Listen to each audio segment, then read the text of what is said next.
One. So hi, I'm Amber from Influencer Updates on Instagram, and tonight I'm going to be talking about the 3 biggest influencer topics for the week and also answering your questions at the end. So you can put your questions in the comment box now if you like, and I'll go through those at the end.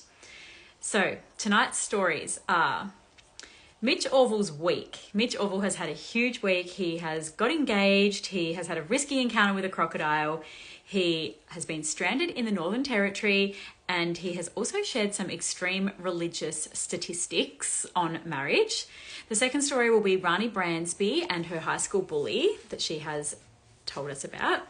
And the third story is that Georgia Love has closed her pajama brand, Georgia Elliott, and she is the 4th influencer to close her brand in the last 2 weeks, which is crazy. All right, so the first one, like I said, Mitch Orval, he got engaged this week. So after I think he's been dating, I probably should have looked this up before I started the live. He's been dating Chloe Szep for a very long time. I think they met when she was about 14 or 15 and she moved in with his family. So they've been together for years and they have 2 children together, and on their holiday in the Tiwi Islands just recently, he proposed to her. The video was so cute. I loved it so much. Chloe obviously was not expecting it. She was wearing white and so was he, which a lot of engagements these days, influencer engagements in particular, they're always wearing white and everybody's like, oh, that was obviously planned. They must have expected it. Britt Hockley's engagement being the example that I'll use in this case. But Chloe was wearing white, but she definitely did not expect it. You could tell from her reaction. She was just sort of, looking around, and then she looked and he was down on one knee proposing to her, and she's like, oh, and jumping around. And yeah, I think she seemed really happy. I believe they did break up earlier this year. I've heard a lot of stuff behind the scenes, people who know their family and things like that, saying that they did split for a while, but they obviously are back together now, and yeah, they are engaged. So that's really good news. Everybody wants this happy ending for them. They have been a very public eye couple for such a long time, and their kids are so cute, and yeah, everybody wants to see them succeed together. So that's really exciting for them. However, on this same holiday in the Tiwi Islands, Mitch randomly just posted a casual video of himself on the foreshore holding his son's hand. His son is only 3 or 4. And he pans around the beach and literally it would be 5 meters in front of him. Some people are saying it's a significant distance. To me, it looks like 5 meters. That is not very far. 5 meters in front of him is a humongous, absolutely humongous crocodile sitting in the water looking at Mitch and his son. And Mitch is not one bit fazed. He just films the crocodile and then goes back to filming the sand and arty. And I was shocked by this footage. To me, this is very, very risky behavior.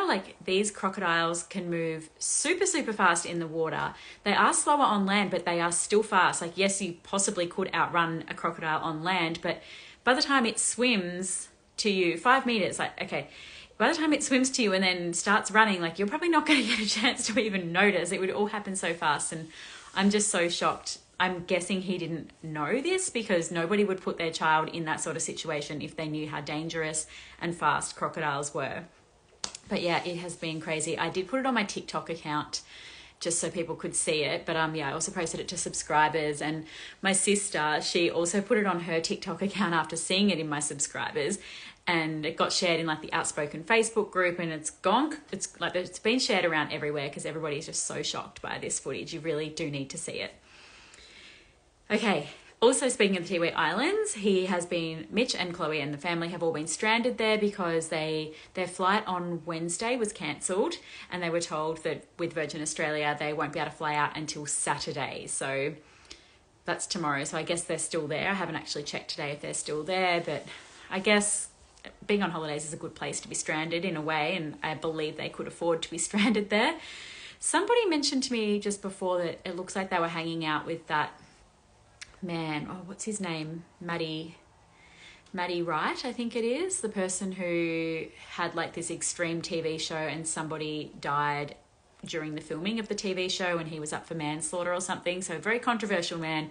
And someone told me that they were hanging out with Mitch and Chloe. So yeah, I haven't confirmed that, but yeah, that's an interesting fact. And finally for Mitch this week, he did share I'll bring up the picture. He shared a picture of the ring that he proposed to Chloe with. I'll show you like the side view. There's the side view. So he explained that it's got like a Jesus cross built into the side because, what's he said? Jesus holds them together. So I thought that was really sweet. Like that's obviously something they believe in together, and that's a really nice custom touch to the ring. However, he then went on to say that the statistics are that 1 in 2 couples statistically get a divorce in today's society. He then went on to say 1 in 1,500. So 1 in 2 get a divorce typically, but 1 in 1,500 couples who pray together end in divorce. Couples who pray together stay together. And I think this statistic is totally made up. It is so far-fetched. I reckon that some pastor or church has made it up as a marketing stunt. And I just thought it was very, very humorous. I mean, fine if he believes it. And yeah, let's hope that their marriage doesn't end in divorce, because it's very likely that it will, being that 1 in 2 do. But hopefully theirs will not. But I just thought that this was a very weird statistic to share, and it did make me laugh. All right. Second story for the week is Rahnee Bransby has shared her high school bully story, that she was bullied. Okay, so she has said on Jackie Alexander's Internet Bestie podcast that in high school she was bullied relentlessly. Somebody would like throw stuff at her. Somebody would make YouTube videos. Was it YouTube videos? This was in like the Tumblr era, so I'm not sure if it was YouTube videos. Yeah, it was. So Rahnee would make YouTube videos, and this other person would make the same YouTube videos impersonating her. There was some story about Rahnee putting like white eyeliner in her eyes when that used to be a trend, and this person made a video saying, you know, I've got conjunctivitis, like really mocking Rahnee. And they went to school in Perth. They went to Canning Vale College. She did say that the bully, she said the bully is an influencer, but not a big one.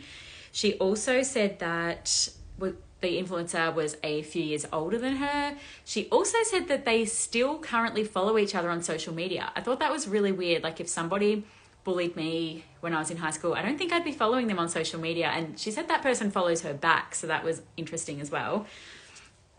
Anyway, there were a lot of people guessing. I believe this was on some sort of TikTok video. Maybe it's been deleted because I can't find it. But there were a lot of people guessing all these different influencers, and Rahnee was denying it. But the person she did not deny was this influencer, Wolf Shaley. So everybody is convinced that this is the person who bullied Rahnee in high school.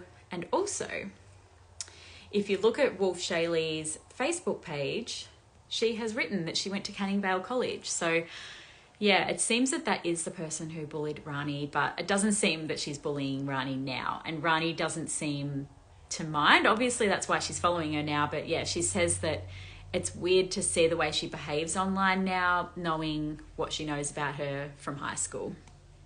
But yes, that blew up on social media. That went kind of viral. And Rahnee is back on everybody's radar. She used to be best friends with like Shani Grimond and Michael Finch. I'll show you a photo of her now. That's her there, in case you forget who she is. So that is Rahnee Bransby, as they used to call her. If you know, you know. That was a weird joke if you don't know. Okay, third story for the week is Georgia Love. So her pajama brand, Georgia Elliott, she has decided to close that down, which, yeah, is the 4th influencer brand to be closed in the last 2 weeks.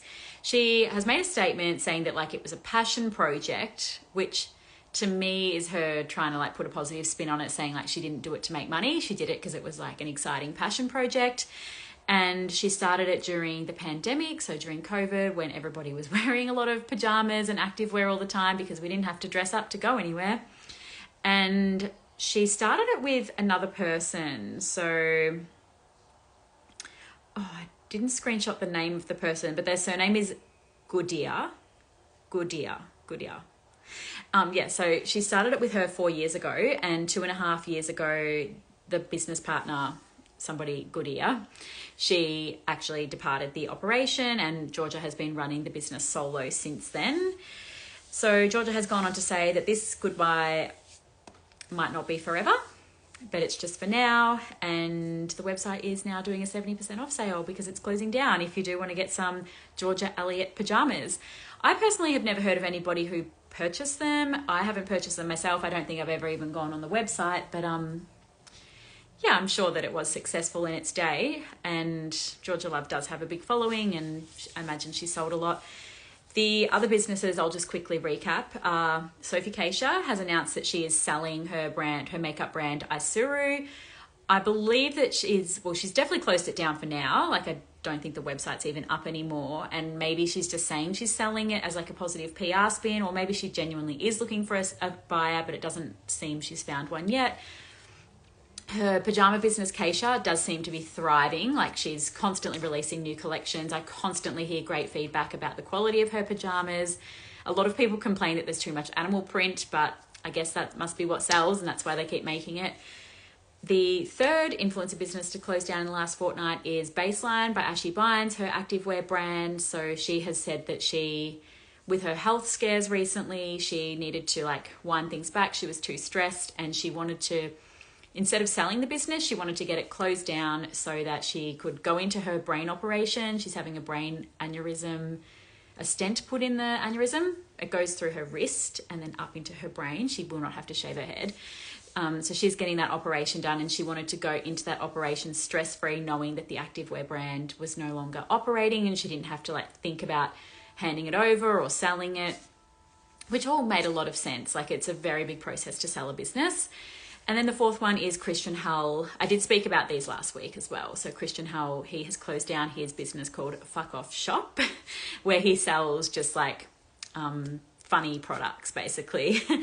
And yeah, he had a huge big closing down sale, and he sold something like $150,000 worth of stuff in 2 days. And yeah, he was just very shocked by the response. And yeah, it's very sad that he's had to close it down, but he is still going to be selling hoodies. He said that they were like on their way, and he's still going to be selling them.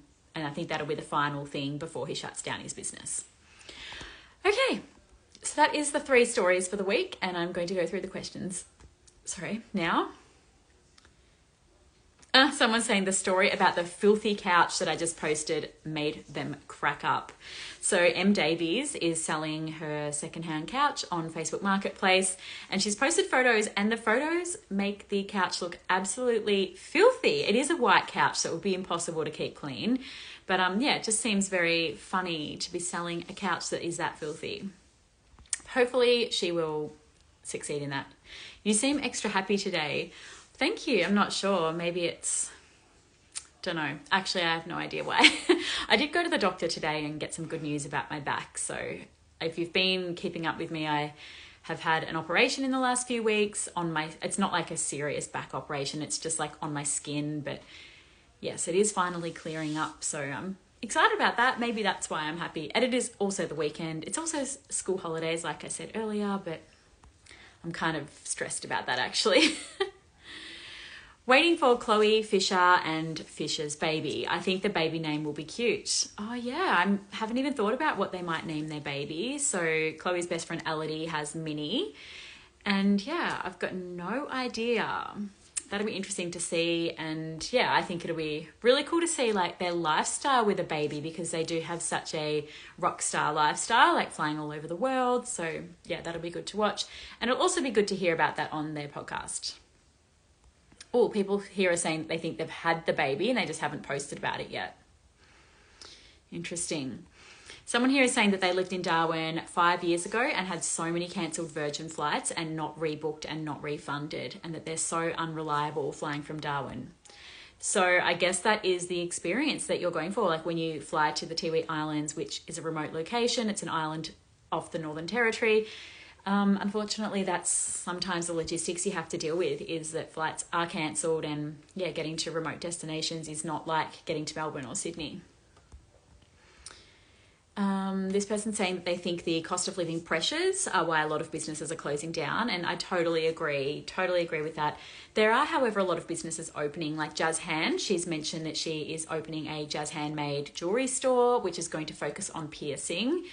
And my sister, actually, she announced this week her new business is going to be, she used to own Tribe Skincare, and she's going to be opening up like a paint and sip studio called Canvas and Cork, and that will be in Torquay. So she's going to be opening that in September. But yes, you know, where there's trouble, there's also opportunity. It just depends how you look at it. Like, yes, a lot of businesses are closing down, But, you know, if you're in a position to do so, maybe it's the right time to open because so many are closing down. Just depends how you look at it, you know? What else? Oh, Chloe and Mitch. So if they are so religious, why are they having kids out of wedlock? Well, I mean, I'm not sure of the exact religion and like religious beliefs they have, but I guess that's just what they did. I think they actually got very religious after having children. I don't believe they have always been very religious. And this person saying they thought Chloe and Mitch were just friends and co-parenting, so they were extremely shocked when they saw that they got engaged. Yeah, so I think that is true. I think they were just co-parenting earlier this year, and it seems to me that they've got back together and Mitch has proposed, I guess to show that he's serious about getting back with Chloe. And yeah. Oh yeah, this person's confirming that they've started their faith journey since having children. Yes, and this person's saying they can't believe he was just standing there looking at the crocodile. If you haven't seen the footage, you really need to see it. As I said, it's on my TikTok account if you do want to see it. But TikTok randomly put this music over the top of it, which that was not from Mitch, was not from me. I'm not sure why it's even on there, but it does make the video quite funny rather than scary. People saying they want to hear about Kayla's business. So yeah, just covered that. Oh yeah, people saying here that Matt Wright owns the Tiwi Island resorts, and that is 1,000% him that Mitch and Chloe were hanging out with. Yeah, how interesting. I love when influencers like cross paths.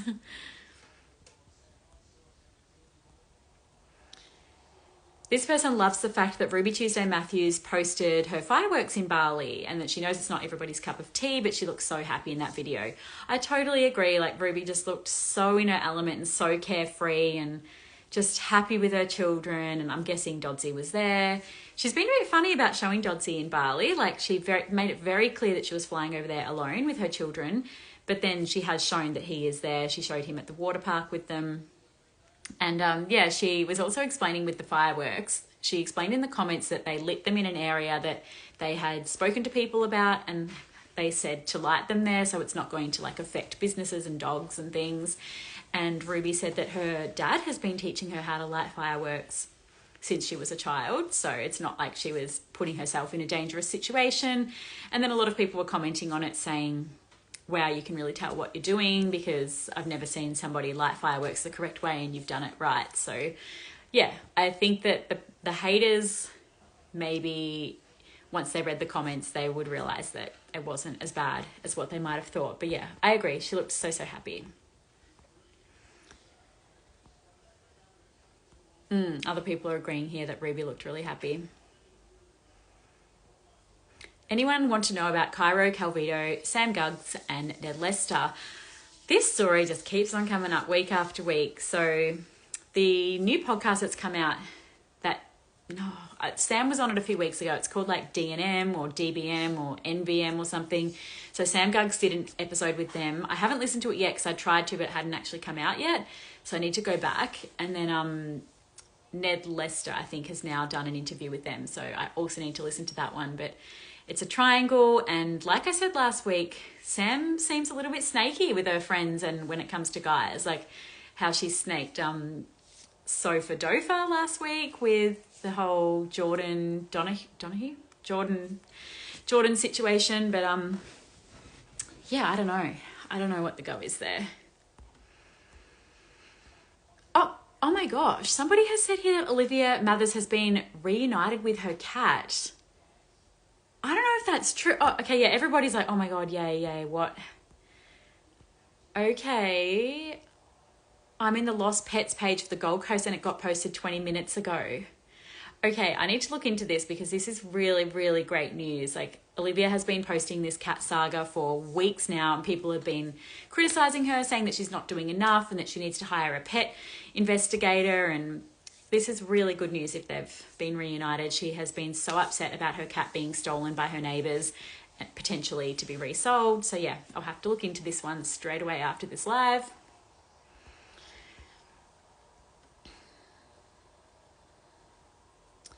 Someone says they miss COVID. That is so funny. Is it usual for businesses to close down around end of financial year?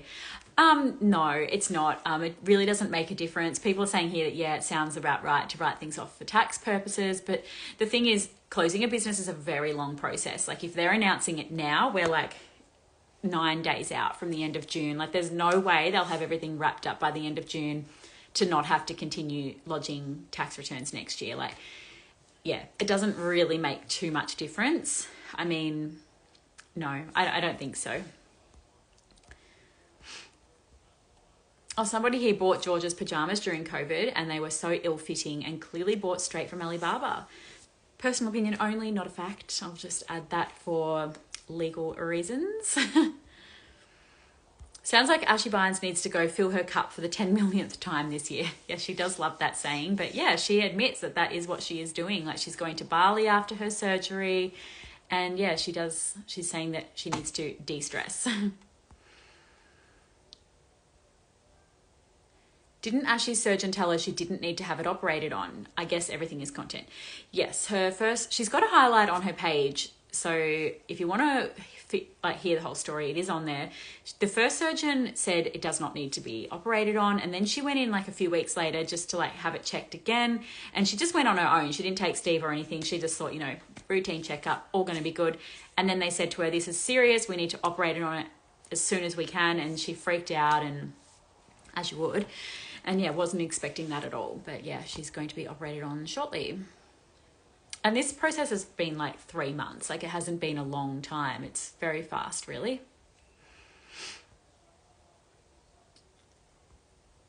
What else? Oh, a lot of people saying that Kayla's business idea sounds really good. Someone said it should be called Canvas and Corky instead of Canvas and Cork. Canvas and Corky for Canvas and Cork Talkie. So funny. Did you hear the rumours they're planning to recast Real Housewives of Melbourne? No, I didn't.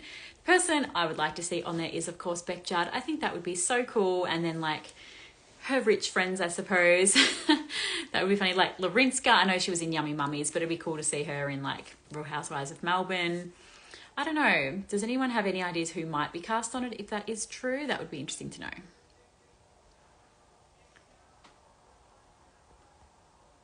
A lot of people here are saying that the crocodiles at the resort that Mitch was at are harmless and they're well fed and they wouldn't attack people.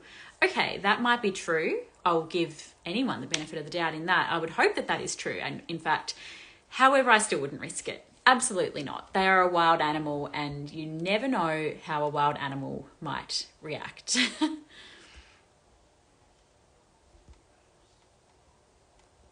Yeah, heaps of people talking about Olivia's cat.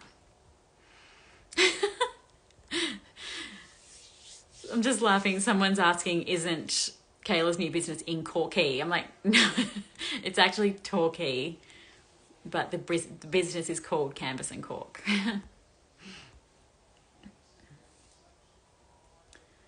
Oh, Effie Katz would be a great housewife. Yeah, I think so too. That would be so cool to have, yeah, like a younger cast, like a younger famous cast, like they're already famous. You could do a meetup with followers at your sister's new business. I live near Tiwi, but good for the Melbourne family. Oh, that would be so fun. I mean, I don't think anyone would want to meet me. Maybe I could do an in-person live update. That would be fun. Just like a 30-minute update for people who come to the studio on a Friday night. Does Dylan Orval do NDIS work now? Not that I've heard of, but that wouldn't surprise me. I suppose he would have some sort of job, but he doesn't make it clear. Like, he doesn't make it public what his job is, so it is possible. Yes, Nadia Bartel as well for a Real Housewife. That'd be really cool. And the Rossiano sisters, they're super fun and they're jet setters. So they're the booby tape girls. Basically, all the people who were on the booby tape promo trip recently from Melbourne to Sydney, that would be an epic cast for the Real Housewives of Melbourne. All right, well, thank you all for joining. I have caught up on all the questions. If I didn't answer your question, definitely send me a DM. I love talking about influencers, obviously, and I will talk to you all soon. Oh, also, if you could please subscribe to my YouTube channel, that would be really helpful because I have some ideas coming for my YouTube channel. So I need 500 subscribers and I'm about 43 short. So thank you all, and I will see you all later. Bye.